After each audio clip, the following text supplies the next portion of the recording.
Jumping into a special week with Country Fried Rock. It's the first time we've ever revisited a songwriter. It's all for a special cause, Drivin and Cryin's induction into the Georgia Music Hall of Fame. Kevn Kinney celebrating the 30th anniversary of the band. Wow, which makes me skipping high school for the release of that first record, Scarred But Smarter, making me pretty old. Sure beats the alternative. We talked with Kevn Kinney a while back after his collaboration with Anton Fear and Golden Palominos on A Good Country Mile, which was when he first turned us on to Lee Tasjan. Well, we got all kinds of mutual friends at this point, and we're going to talk about them in this special conversation. Kevn Kinney of Drivin and Cryin returns to Country Fried Rock. And I'm your host, Sloan Spencer. Hey, Sloan, Kevn Kinney. In Brooklyn, I have to sit outside to talk on the phone because it's like Green Acres out here. There's no background noise. That's amazing. Well, I have a little garden. Oh, cool. I'm ready to rock. I've got my Keffi Bustelo Keurig cup ready to... Ooh, I'm jealous. Oh, my God. Did you have a Keurig kit? I bought one at Goodwill. I was kind of freaked out by the water living inside the machine. Oh, this is like a single cup, so you pour it in every time. Oh, now I could do that. Yeah. It was at Goodwill. Even better. Even better. Cafe Bustelo, can't go wrong there. I'm a fan of coffee. Cafe Bustelo Keurig cups now, so it's like it's really exciting. That is exciting. It's the small things that excite me. Listen, caffeine makes me happy every day, so yeah, I'll take it. Yeah. My guest today on Country Fried Rock is Kevn Kinney. Welcome back. How you doing, Sloan? I'm great. I sure appreciate your time. I'm a fangirl. I admit it. Everybody knows that. Well, thank you. I'm pretty excited for us lately, too. We've had a really good last 4 years. I mean, once we hooked up with Sadler Vaden, we just started making music, and Sadler co-wrote and co-produced all of our EPs that we had out, and really rejuvenated the band. And then when he went off to play with Jason, we had a great thing with Lee Tasjan on guitar for a while. Was out there in America selling himself. He's an awesome folk singer. And now we have Hodges from Jason Scorchers, so it's like full circle. Just great energy, and we're having a lot of fun doing it. We are excited every time we get a gig booked. We're like, oh, wow, that'll be fun. But we're excited. And then, a little cream of the crop thing, the Georgia Music Hall of Fame thing is exciting for us. It validates us, validates our fans. That we have a lot of fans that are, like, cheering for the underdog, People that like us, like John Daly, they like You also give a platform to folks like Sadler or Aaron, or even Warner, who should be a household name but is not quite yet. Mm-hmm. Arrangements of our songs, just a little craft talk here. The arrangements of our songs are simple enough so that the people who do come to play with us can really shine. There's some songs that are like constructed that there's not a lot of place to jam in, like Hot Wheels or REM or some of those songs like that. There's not really any room to jam. But some of the songs, Ain't Waiting on Tomorrow, and some of the newer stuff, there's enough runway in there for them to really, depending on who I have, can really take off, And Warner's been using every inch of that runway, man. He's amazing. I've been keeping an eye on him for years with various Dan Baird projects and the Jason projects and his own work, of course. He's just one of these guys, too, that just gets better every year. And the people say that, but, the cruel part of this career that you have is the older you get, the better you get, because you can't help it, because you just keep practicing and you learn and you learn and you learn. But it's a young man's game for publicity and things like that. So it's like Drivin and Cryin was this good as it is now back in 1987, 88 when we made Whisper. If we were this good, we would have been almost as big as Cinderella.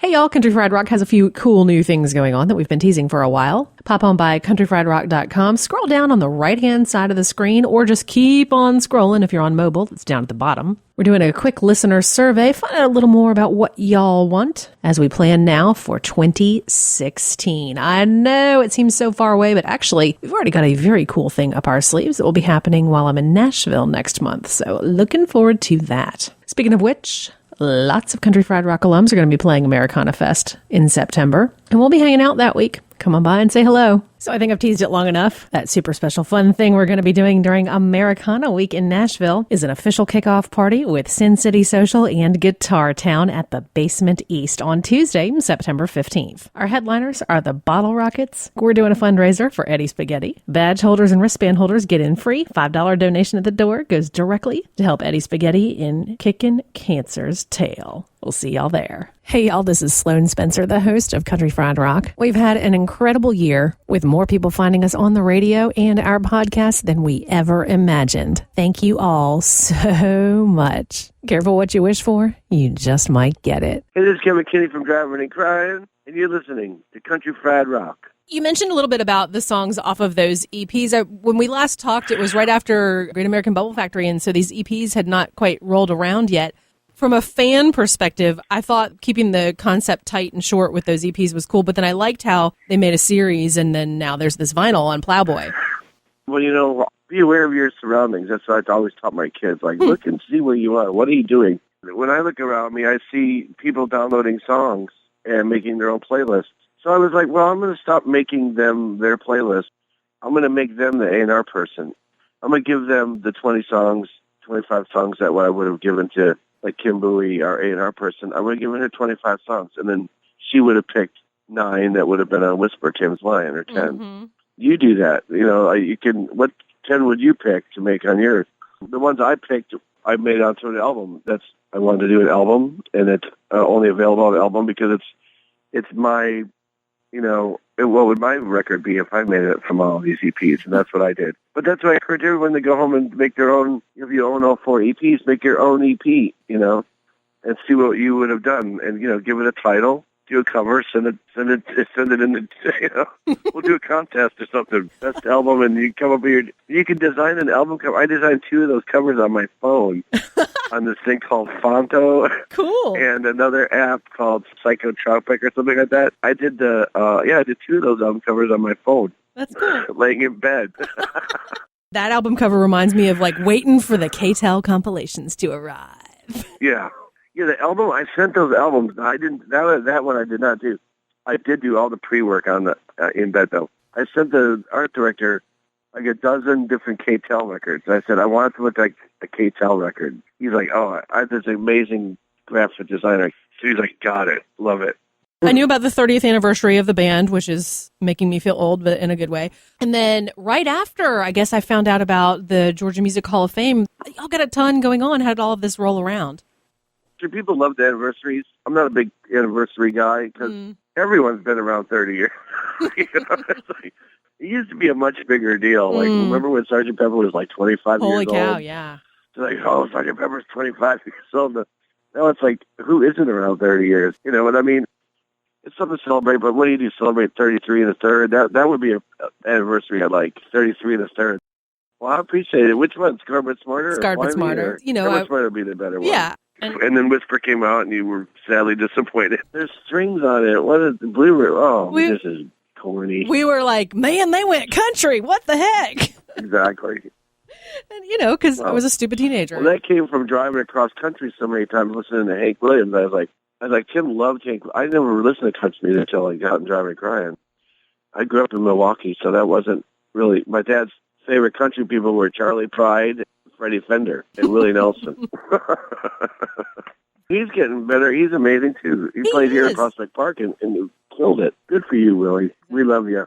I want to know a little bit more about this Georgia Music Hall of Fame thing. Sam Morse of Sam and Dave and Greg Allman and Monica Pearson, the TV personality from Atlanta from Forever, and then Drivin' and Cryin. Yeah. What the... I thought the exact same thing. Is there a performance component for you all at the awards ceremony on September 26th? Yeah, I think we're doing 2 songs, yeah. Okay, so it's like any kind of awards ceremony thing. I guess I've never been to the Marikana Awards. I've never been invited. This is something, like I say, this is Georgia. We're still a Georgia band.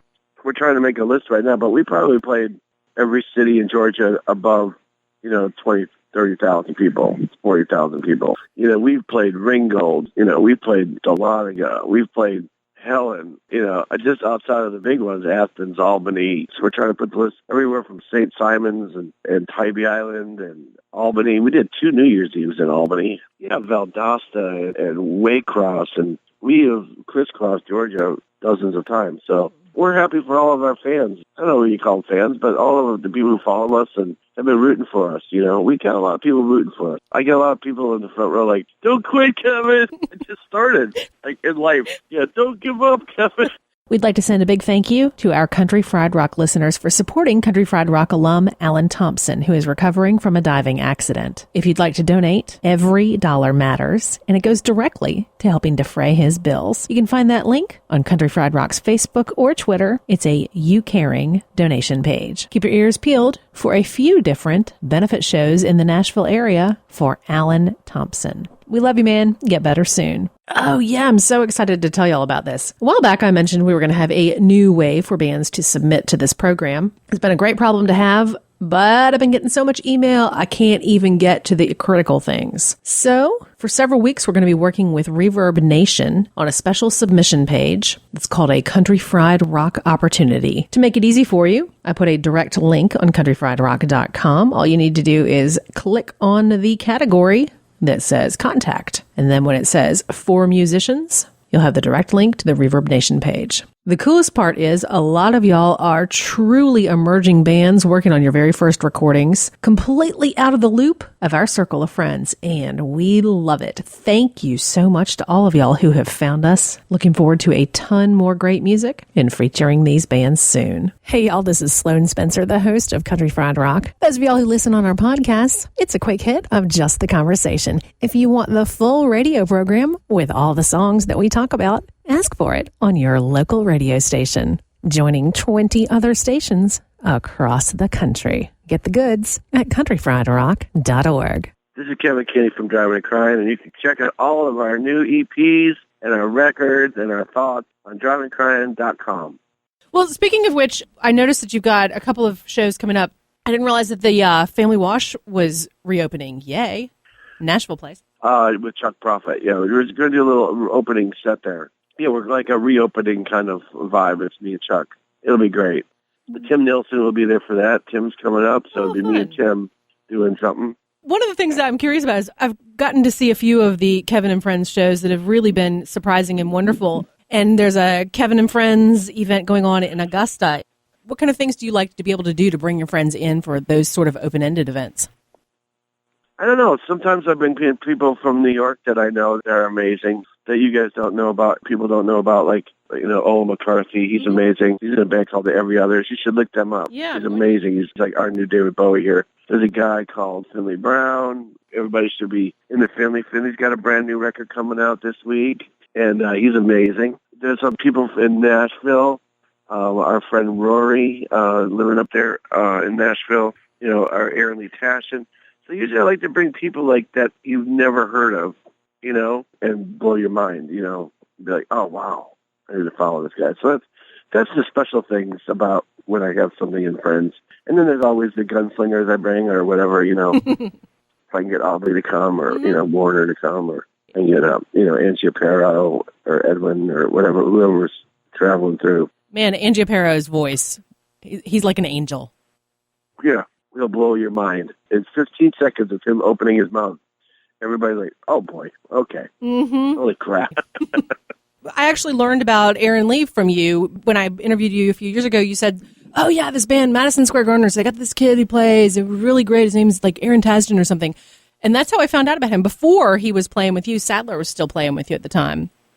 Yeah, and Aaron's got a bunch of new stuff he's working on, and he's on there with Wylie Hubbard right now. He's doing some touring with him. Look on, if you're a Wylie Hubbard fan, go look and see who the opening act is. It could be Aaron, so that's always awesome, As far as music discovery goes, looking for the people whose work you like, and then it's like, okay, when they have the choice, who are they bringing with them?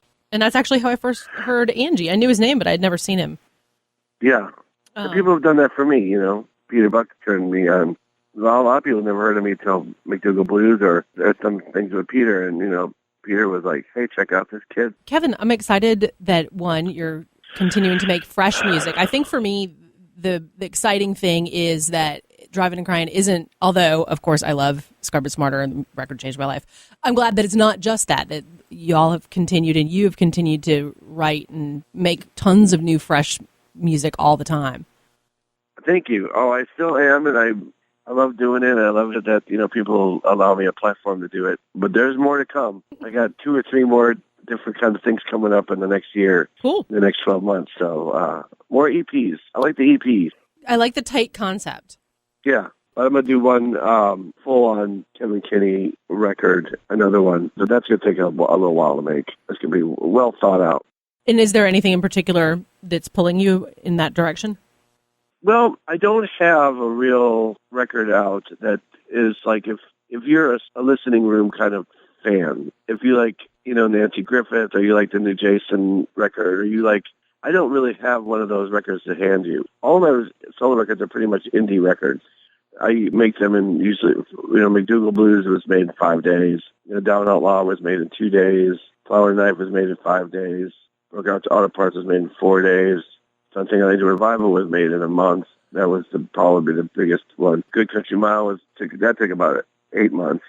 But that's the Golden Palominos. So I don't have a real great sounding, just me and my acoustic and, an orchestrated kind of pedal steel and kind of record. So I'd like to do one like that. I'd like to add one of those to my collection. Do you have any particular players or anybody you'd like to have be part of that, or is that still in the formation stage? That'd be in the formation stages. In my alternate world, I'm going to write the song and then come in and sing them when they're already recorded. What about other solo and or Drivin and Cryin projects? So I'm working on a record with Chuck Mead right now from BF549. Oh, yeah. I love that guy. So we want to do like a record where Everly Brothers meets something, you know what I mean? We've written a couple songs together with Todd and Todd Snyder and Aaron, and we've got 2 really good songs together, and we just need to write about 3 or 4 more, and then so I'll be going back to Nashville to do that at the end of the month. Almost rockabilly? Cool. Yeah, something pub rock. Cool. Okay. Yeah. I can't wait to catch some of this live in particular. Live is always special. Well, live is always special because it's always different. Never the same show twice. Speaking of which, someone told me once, you might have even been the person who said this, that you don't work off a set list. You like to have a bank of things, and it's like, be ready for anything. Yeah. The hardest part about being in Drivin and Cryin is you have to know about 100 songs, and you don't just learn the 15 songs we're doing on tour. You have to know 100 songs. Kim knows 200 of them. Dave probably knows 150, and Warner's getting up there to 100. But, you have to know, because if people will shout stuff out, this song will go good with that song, or this song is something I want to say. I don't even do the first song until I get out there and look at the audience and go, okay, I get it. Yeah. Thanks, Sloan. I appreciate your time. Take care. CountryFriedRock.org. Copyright 2015. All rights reserved. Our 2015 bed music is from Drivin and Cryin's debut album, Scarred But Smarter. Got a great band you want to hear on Country Fried Rock? The best thing to do is tweet us at Country Fried Rock. That's Country Fried ROK. You can subscribe to our weekly podcast on iTunes. Just search Country Fried Rock. Country Fried Rock radio programs are distributed to public radio through the Public Radio Exchange, prx.org. Our Country Fried Rock stinger is from Steve Soto and the Twisted Hearts. Ever he been helping us some country fried rock.